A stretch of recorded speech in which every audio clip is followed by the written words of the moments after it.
Hey, Bobby. John Worrell here. Sorry, I wasn't prepared to start this thing off, but is there any update you can provide us on Matt Milano after he missed practice? Milano after he missed part of practice on Tuesday. Yeah, all injury stuff will go through Sean. So that's a better question for him. I'm not going to comment on anything as far as why guys are missing practice or anything there.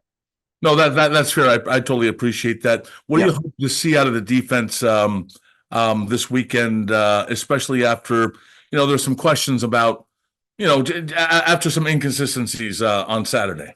Yeah, absolutely. The preseason is an opportunity for growth. There's a lot of growth opportunities for us, and that's what it is. And I think Sean said it. We didn't play to our standard, and that was pretty clear. And we just got to make sure we play to that standard, and we know what that is and what that looks like. So, really excited to see the growth that we need to happen this week, and look forward to it. Thank you so much. You got it. Hey, Bobby. I was wondering what you've seen out of Jamarcus Ingram, just kind of his development and what kind of player he's been through this training camp. Jamarcus, his development is really, to me, one of the cool things that when you coach, you've got different tiers of players, but here's a guy who I believe came to tryout camp,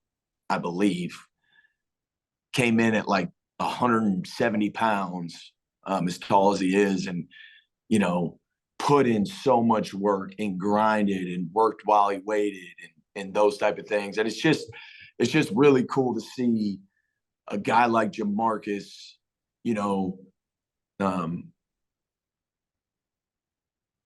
really growing and developing in a way that you see clear dividends from the hard work he's put in, and it's really cool. Really proud of Jamarcus. He's got to continue to keep going and keep getting better. And it's that is one example of what you love to see from a coach's perspective in pouring into a player. What is it about his personality that kind of leads to that growth and to that, just overcoming stuff? I think the determination and the commitment that he has shown, and the relentlessness that he has shown, I think all those things combined, you just see he's a focused individual. He's a focused individual, and he's got a goal in mind, and he puts in the work to mirror or to match that he wants to meet his goals. Awesome. Thank you. You got it. Hey, Bobby, good morning. What have you seen in Dwayne Carter and his growth over this time? Good morning. DC, like I say, we all know he's a rookie. He's a rookie. And the intentionality of what we're trying to do, as opposed to what he maybe did in his past in different schemes, coming from Duke and even from high school. So there's a picture that he needs to paint, and it's got to be painted in our way. And he's doing everything that we're asking him to do to get to the point where we need him. And like I said, man, being a rookie in this league is hard, but we obviously took him for a reason, and there has been a lot of growth in his game that we've seen. And I think a lot of the growth is in the little things that lead to the big things. So he's got to continue to grow, as we talk about all the time, and really continue to be intentional about these are the little things that need to happen for me to help this defense and this team succeed. To follow up on that, might that be why we saw so much of him in the preseason opener, just to get him that reps and the time on task, as you guys like? Yeah, and reps are great. I mean, reps are the best thing. Live reps are, as long as there is a purpose in each snap, and there is a focus, and there is a goal in mind on what each call tells you, and the end result that we're looking for. defense is reactionary, so there's a lot of things that could happen. But obviously, framing your mindset along with your play in and play out is definitely part of the reps, and definitely of what young guys, new guys to the Bills need. Thanks, Bobby. You got it.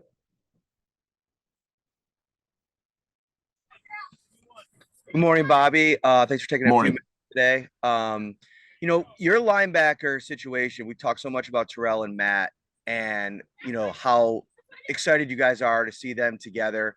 Behind them, though, you know, with Tyrell now in Seattle, what have you seen from that group?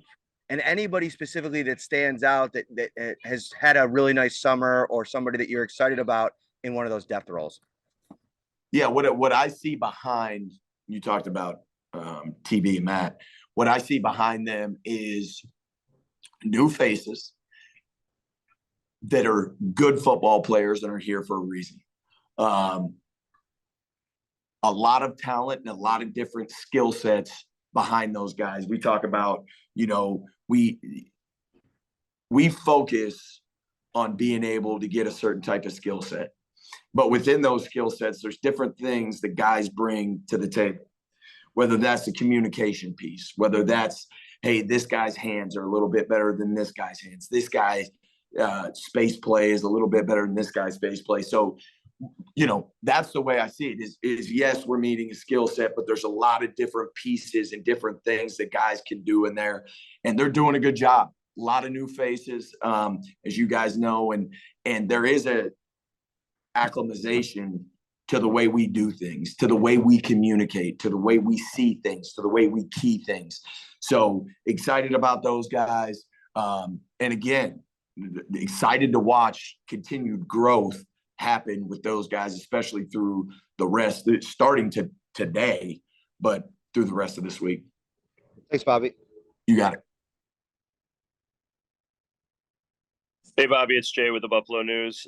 Hey, Jay. Good morning. We heard from Sean about the play calling operation and his thoughts on it. Just what was your opinion on how you thought it went for the first time calling plays the other day? I thought it was good, but like I said, there's some things that I look at that I'm like, okay, maybe I do this a little bit different. Maybe I do this a little bit different.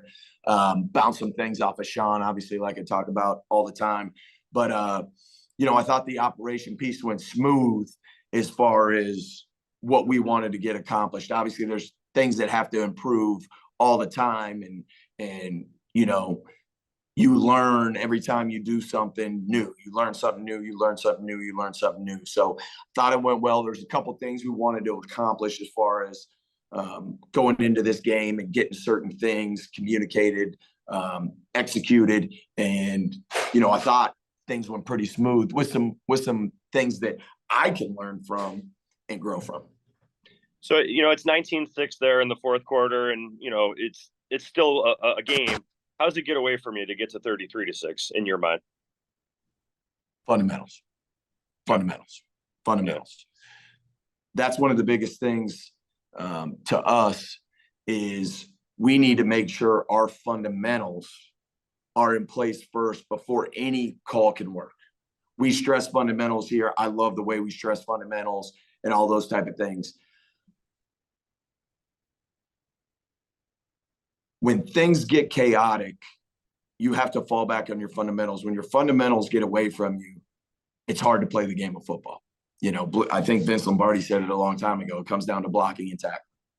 You know, and in our side of the ball, it comes down to getting off blocks and tackling. So fundamentals that we've stressed for a long time, you know, and it starts at the top with Sean. We just got to get back to doing the fundamentals that, you know, a lot of times we've exhibited. And we need to take that from practice into a game. And that's a big focus for us. And then lastly for me, I just wanted to ask you about two guys. What kind of growth have you seen from Javon Solomon from the start of camp until now? And then kind of what Matt was asking you earlier about the linebackers, Dorian Williams, though, in particular, that year one to year two sort of leap. Sean has talked a little bit about it, but where do you think he's at in terms of processing the defense and showing that growth in year two? Right. I'll start with Javon, since you asked about him first. Javon's a talented football player.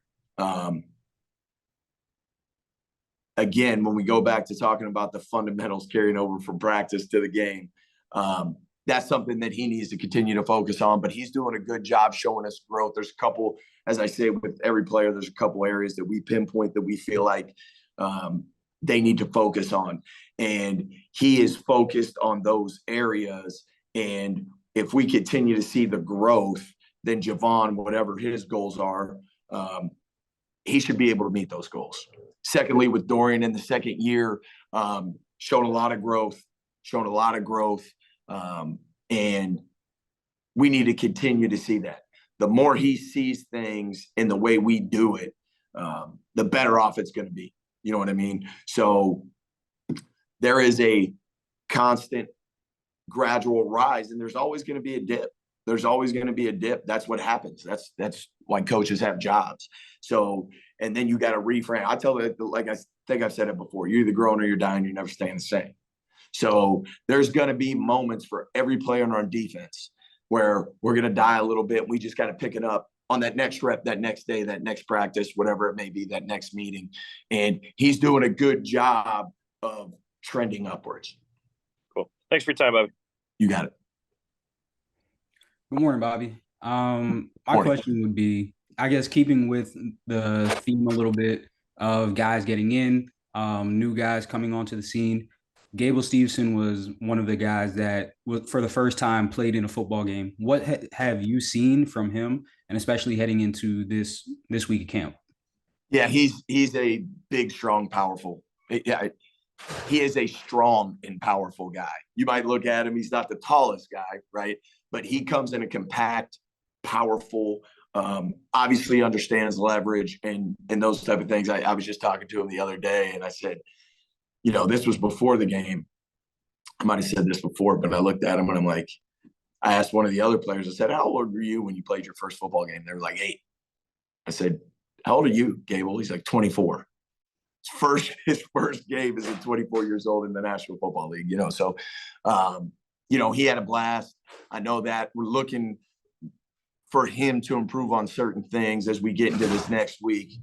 But I do know that he had a blast. I mean, it's pretty unique. He goes from, you know, wrestling and being one of the best in the world to playing in an NFL football game. So, but no, like I said, he's a powerful, strong human, and you know, he can, if he could continue to build on those things that are his assets, that will benefit him greatly. Thank you for your time, Bobby. You got it. Hey, Coach, it's Sal. Hey, Sal. Just wondered what I jumped on a little late. I don't think you were asked this, but I'm sorry. I apologize if you were. What's your goal as a defensive coordinator and a coach this week when you're in Pittsburgh in the joint practice? What are you trying to accomplish and get out of it? Here's what we want. We want to see growth from week 1 to week 2. If you talk about preseason weeks, week 1 to week 2. Make sure our standard is our standard, and let's see growth in each individual and in our unit from last week to this week. A great opportunity, and I think someone said it. No one in our defensive meeting room is going to tell you that we played up to our standard. That happens. But what it does provide you is a great opportunity for growth, and that's what we need to see from week 1 to week 2. And we need to be able to take what we've shown in practice and what we do as a daily standard into a game. So we practice. Sean, you know, has a great environment and culture here to where the way we practice is what we need to do in the game, and that's what we need to see. How important is it to have a situation, a controlled practice where you can script things and all those, to put your guys in certain situations that you want to specifically see, as opposed to a game where there's obviously benefit to doing things on the fly and not knowing the situation, but where you can do things a little differently now? No, I think it's great, you know, and I think our guys have gone against each other a lot up to this point, you know, and they're probably sick of going against each other. You know, but, you know, just to go to a new environment, new fresh faces, you know, it just, you know, common sense tells you it's going to energize you a little bit and give you a little bit of a second wind as we are still in training camp. So, I know Arthur Smith does a great job over the years, gone against him a lot. So it'll be great to go against him and the Pittsburgh offense and what he's trying to do. And in the end, it's not about who we're going against. It's about the way we do things here on our defense. And we just need to make sure that what we know works for us, we take that with us to Pittsburgh, like I said before. Thanks. You got it, Sal.